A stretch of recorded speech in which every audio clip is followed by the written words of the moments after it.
Hello all, welcome to GSL Logistics. So recently custom released a circular for deferred duty. What is deferred duty and what it will impact on the importer, what it will impact on the CHS, we will see in that circular. So let's go to our first slide. So without wasting time, I just come to my system and open the circular.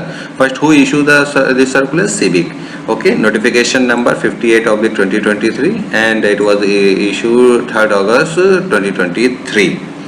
And what is the circular? This is a circular kind of amendment for deferred payment of import duty rule to 2016. This is a very big rule, but let me brief you what it says exactly, then you understand the amendment and why it's come. Okay, so government time to time giving the lot of benefits to the importer, to the exporter. For what? So they can do more export from our country. They support for make in India, so mostly product make in India. That is why, so they are giving a lot of benefit by the government to the importer. So one of the benefit is called AEO, Authorized Economic Operator. Hope you heard about that. AEO is a different chapter. If importer certified AEO and CHA also get certified, they can get a lot of benefits.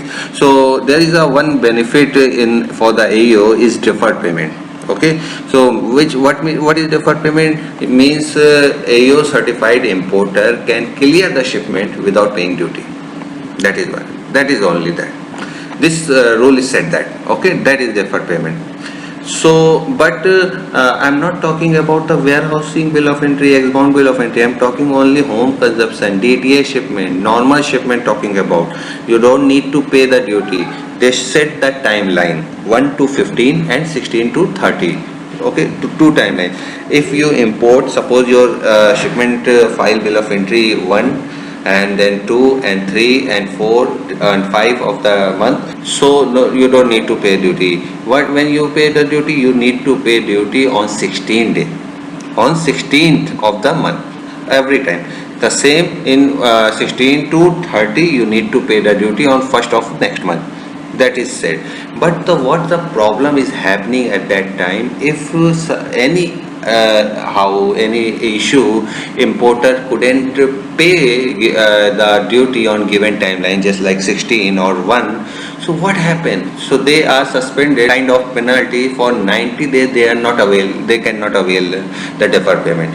Suppose that 90 days, it is a 3 months time, and many times we see that iGate is not working, system error and portal error, and there is a lot of issue can be created. So that is why this rule is come, and this rule is saying exactly the same thing and giving some extension to the importer. What means, if you not pay the duty on given timeline on the last date, but if you have a proof, you need to writing proof, and what is the reason you have to waive, then custom allow you on that exceptional case, you can avail the deferred duty payment after default the duty payment on the given timeline. That is the only this circular is saying. Hope you understand.